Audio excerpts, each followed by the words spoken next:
Man, hard work, dedication, man. That's all. I believe in old school, the old school way. If you want something, go out there, go get it, and go prove it. Nothing was handed to me in my life, and we're here now. This is tune in December 10th. You want to see what hard work is done, and hard work pays off. Tune in December 10th. Watch the pay-per-view. Was that your thought when they elevated this to an interim title fight, and that you knew that the bell would be before you with a victory? With that? Yeah. Before this fight, it was hard work, and then now we get an extra 10 minutes to go have fun if it makes it there, and then someone get a shiny belt at the end of this fight. So it is what it is. I'm excited, and it's just hard work, man. Nobody knows the sacrifice behind a fighter, man. It's the birthdays I gotta miss. The holidays I gotta give up. The family time I need to spend away from my family and friends. And it's a lot. And it's all gonna pay off December 10th. Did you ever feel like they were just letting you languish? That you were never going to get this opportunity, or what exactly were your thoughts along the way? No, my thoughts was, okay, I'm just going to kill everybody in the division then. I'm going to kill the division until I get that top spot, and then, then they got to ask themselves, what do we do when he's there, So I was just trying to take out every contender there is. If this guy's the best, let me fight him. I'll prove I'm right there with him. Max, you're up to 9 wins in a row. Another guy who's also done the same thing is Tony Ferguson. He also happens to be in a division that is kind of logjam because of Conor. Do you think that maybe they could also do the same thing in the lightweight division that they're doing with you guys, with you and Anthony, by maybe creating an interim belt, maybe him and Habib? Who knows? I don't know. That's out of my job. I wasn't over here begging for an interim. UFC is gonna do what UFC does. I had no partake in it. They told us to fight for interim. I ain't arguing it. So we see what happens with them. Hopefully they can figure it out. It's Hawaii. 145 division was in murky water, like I said before, and now the water is clearing up, and we started to see what's going on. And obviously, every time you win a fight, the streak continues. How much more difficult does it become to stay focused and maintain, and as the pressure grows, keep going to win? Not difficult at all, man. I tell these guys all the time. I don't care about this 9-fight win streak. Every fight we go in, me and my team, we know we 0-0. We're looking to become 1-0. It is 9-fight win streak or whatever. I can this window of fighting is tiny. We have this small window of fighting. It's like maybe 10 to 12 years if you're lucky, and past that if you're luckier and blessed or whatever. But it's we fight for this small window. I can sit down when I'm done fighting. I got my grandkids, I got my son, then I can talk about this streak and whatever. But right now, you gotta forget about the past, and everything is present. Everything is present, and I'm here in the present, and I want to make sure that I don't stumble over my own feet. That said, Max, with your 9-fight win streak, you're mentioned alongside other names like Anderson Silva, George St. Pierre, Royce Gracie, who also have long streaks. Does that mean anything to you?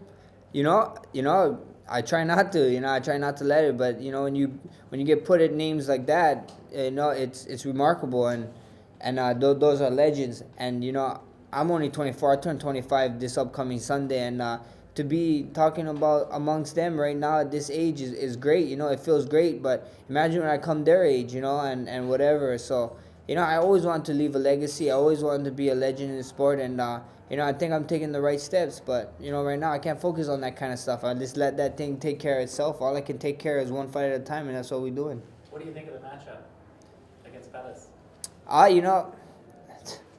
The matchup is great. It's a fan favorite. It's what fans want to see. But every time I go out there, I either go out there to finish you, and if you don't get finished, I'm making people wonder as why is this guy in there at Max? Make this guy look easy. That's what I try to do. So I think the matchup is great. But December 10th, tune in. We got some stuff up our sleeves, and I can't wait to show.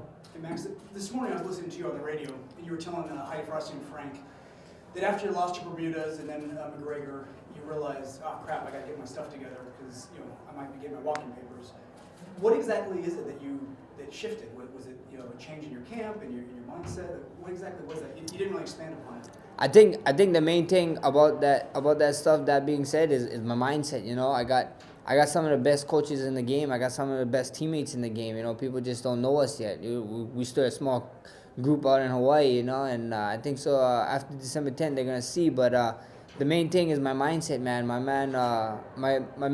main coach, my head coach, and the guy I always go to is Ryan Lazarez, man. And the way he looks at stuff, and the way he breaks down stuff, and the way he make me think is probably the main thing. Like a lot of us who's like, oh, this and that, and we own this and we own that. It's just my mindset. He made me think outside the box. He made me sit outside the box and think and put on people's shoes and see how this guy feels, see how that feels, whatever. So it's mindset, man. This whole game, everything in this game is mindset. It's mental. There is a physical pick in, but you gotta be mentally ready for this stuff. And with your last loss, being 3 years ago against McGregor, were you disappointed that he's left the division and you may not get that rematch? Not at all. Like I said, man. My birthday is in a couple of days. I'm growing. My body's growing, and and that's the plan. The plan was to kill everybody, take out all the contenders, no whining, and I get my shot, take down and ask who's next, and see what happens, First things first, I got Pettis, but, McGregor fight can happen anyway, He said 155, 170. I recently said I'll go heavyweight if you wanted to fight a heavyweight. I'm Polynesian, I'm Hawaiian, and us boys can get big, so we'll see what happens. And speaking of Hawaii, I know you like to represent your roots. Did I hear you right that the custodian from your school sings your walkout song? That's his son sings my walkout song. Yeah. Oh, nice. So when I was in elementary, my walkout song is Hawaiian Kickboxer by Moki Boy, and his father is also named Moki, and he was the custodian at my elementary. I remember him, and then his son is the one that sings my walkout song. So it's super cool, keeping in Waianae, from Hawaii, and the guy's from my hometown. So. And the song is Hawaiian Kickboxer, and everybody know what Max Holloway loves to do. So it was a match made in heaven, I guess. So, as a Hawaiian kickboxer, you've had some impressive performances in the octagon, but you still yet to record a fight of the night. What is it about the matchup with Anthony that you think that the two of you can draw out a potential fight of the night performance? It's what I said. I ain't trying to go for the fight of the night performance. That means that guy was my equal. And I don't want no equal in here. I go out there and I make people wonder, why is this guy here? Why is this guy here? Why did they match it with this? This is a horrible matchup. Max is making this guy look easy. That's what I plan on do. And when you get fight of nights, that means you two is equal. You two is competitive. I don't want it to be competitive. It's either me, I'm doing the damn thing, or finishing you, or making you look easy. That's always my game plan. Go in there and show a new Max Holloway every fight. And obviously, if you have the chance to become the featherweight champ, and you've fought Conor before, at what point do you think it's appropriate to ask for a super fight for the next step up, as it's kind of become a popular thing these days? We see what happens. December 10th, like I said, man, we got Anthony Pettis, and after Anthony Pettis, you got the undisputed guy, and then after that, we see who's next. Who's left. And that's the thing. You look at my record. You look at these guys that I fought. My streak, a bunch of them is stood in the UFC. I think almost everyone is stood in the UFC with my streak, and then a bunch of them is in the top 10 or top 5 or something like that. So my last couple fights, all the guys is in the top 5. I think my last 3 or 4 fights. So we see what happens. We see what happens. That's the UFC to figure out, and I do my job, and if fans want it and the money's good, then why not take it? You're not the only Hawaiian in the 145-pound division these days. BJ gets dropped down to 145.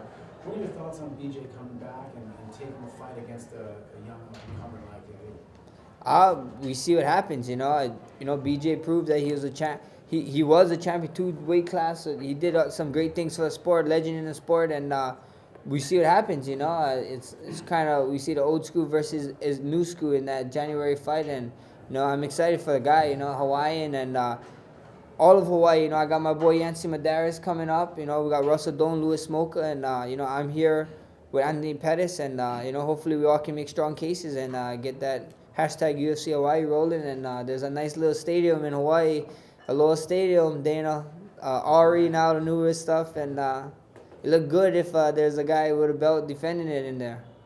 Obviously when you train for Conor is sort of an unorthodox kicker. Anthony is absolutely an unorthodox kicker. How did your experience training for Conor maybe help your current training camp for Anthony? They're two different animals. We got it's two different approaches for two different guys, and I think with the Pettis fight, we hit the nail on the head, man. We this guy been around for a long time. I got a lot of film on him. We watched a lot of film. We studied. We did our homework, and December 10th, tune in, and you guys can see all the answers.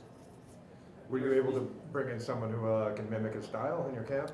Yeah, we got a guy. This guy named Martin Day, man. Remember the name? He's coming up, and he'll be in the UFC shortly. He should be in the UFC soon, and he was my Anthony Pettis for this camp. You should say. You mentioned if the money's right earlier. Was there any money? Is the money different for this fight? Was there a new contract? What changes now that you're main event for a title?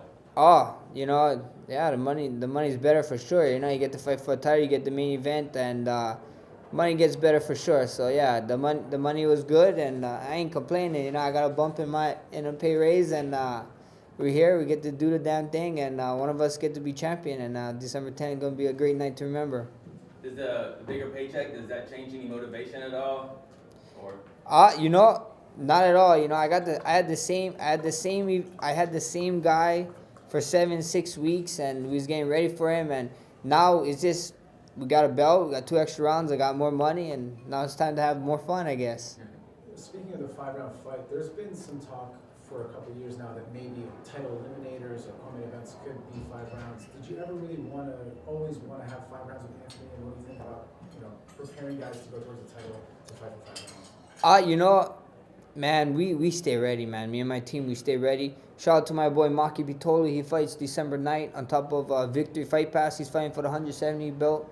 And I was in his camp, and we was getting ready for 5s with him. I had to help him get rounds. We all help each other. We all help each other get better. And I was getting ready for 5s anyway. So if we got to do 5s, we got to do 5s. Look, I'm a professional, and it's what we do for a living, And you want to live this championship lifestyle, you got to do it. It comes with the training, it comes with the media, and so on and so on. So, you want to live this lifestyle, you got to do it. Featherweight division in the last 18 months has really become a very, very focused division. Obviously, tons of competitors, tons of challengers.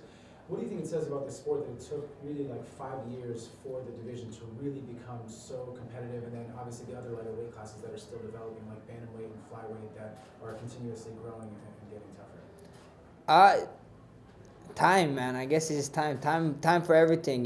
Time over everything. If you put work into it, it's gonna come. Like the 45, when they opened the 45, a bunch of 55ers came down, and that's what made it competitive. The 35ers and then 45ers going down, and 35ers going to 25ers after that. So I just think it's time and people finding where they belong and figuring out what they want to do. And I just think so. It's just great time, and I think UFC did a great job with hyping all of the divisions.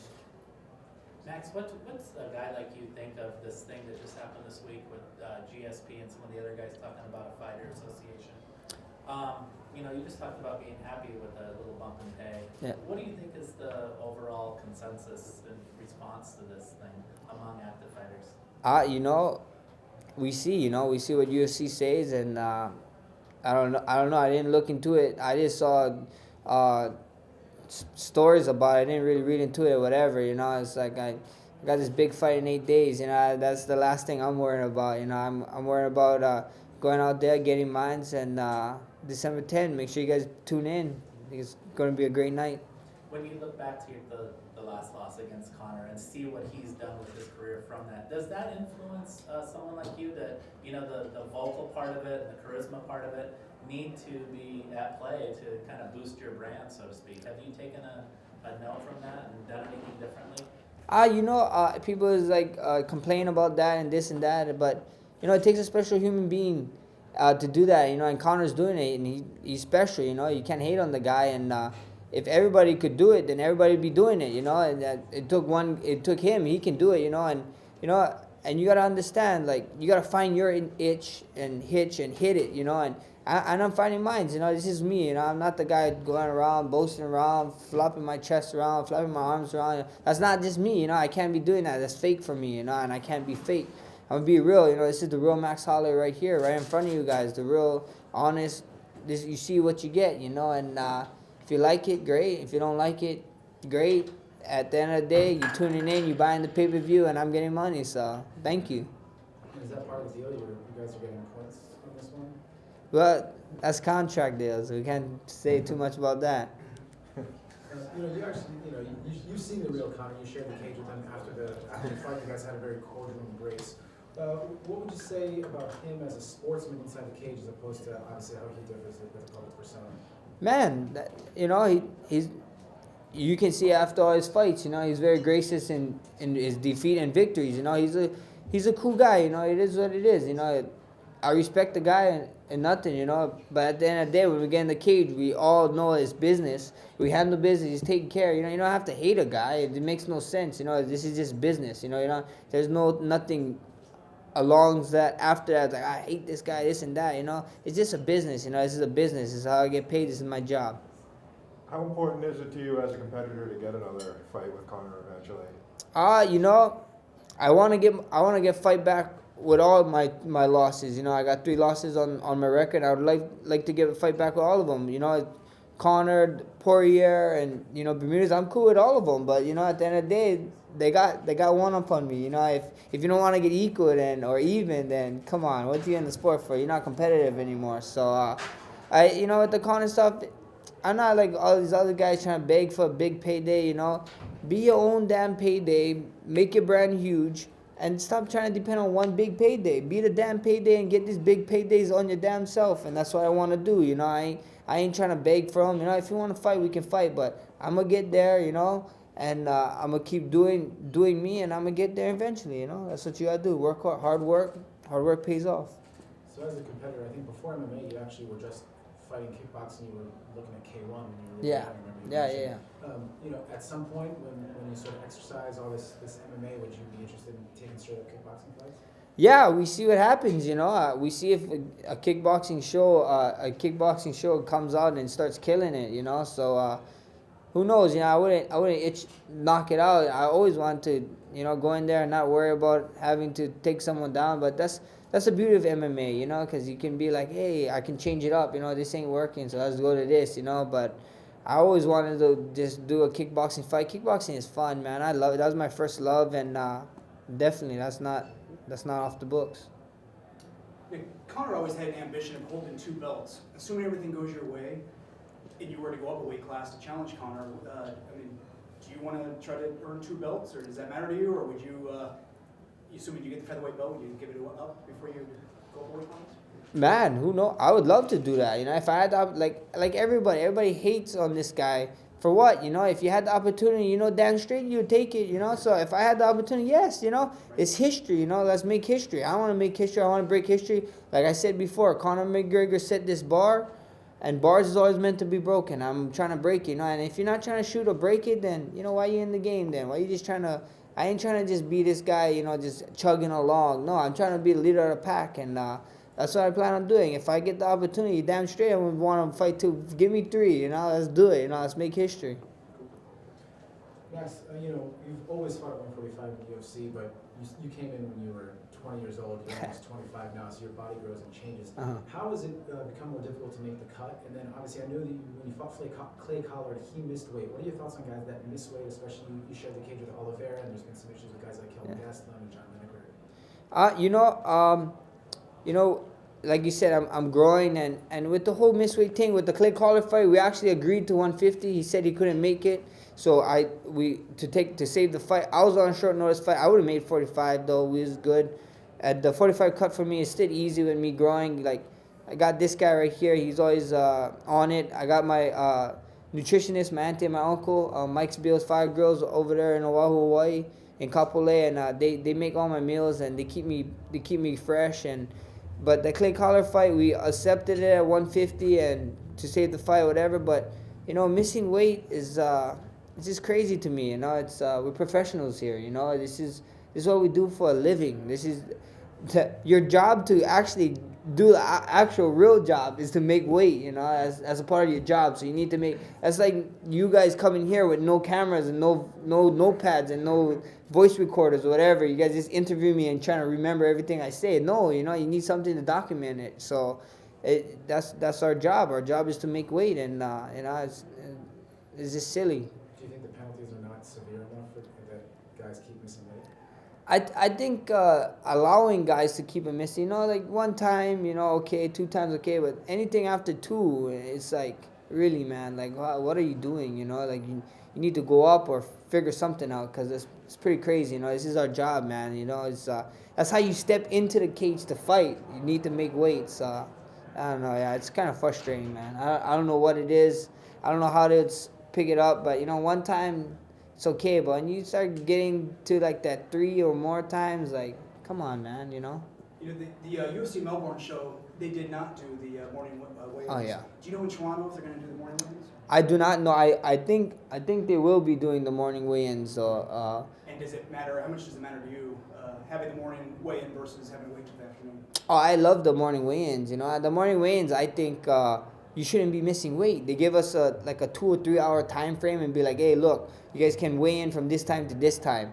So you can cut accordingly and then go show up and make your weight, you know, and make some, well, and then you get longer time to rehydration. So that's always great for us athletes. They took away the IVs and stuff, you know. I wasn't really big on them, but I didn't know why they took it away. And I figured out that you could actually like mass drugs and stuff. I was like, holy shit, that's crazy, you know. That's why they took that away. So thank God they took that away. But yeah, they give us naturally rehydrate more hours, and then when you got that 4 o'clock weigh-in, it's like, okay, you guys need to be down at 1 o'clock, and so the cut correlated to that is kind of crazy, because it's like, okay, we gotta be down here 1 o'clock, but we don't step on the scale to 4 o'clock because we gotta check in with doctors and do all this. It's hectic, you know, and it's like I'm already cutting weight like 10 pounds. People cut like 10 to 15 pounds, you know, and we're all dehydrated. We gotta do interviews. I don't want to talk to no one, you know, and this and that. So now this early weigh-in is freaking great, man. I love it. And how's your experience with USADA been this camp? How many times were you tested, and did everything go smoothly? I mean, Oh, everything went smoothly. I actually got tested right before I came out. One of the tests was right before I came out, and it was good, you know.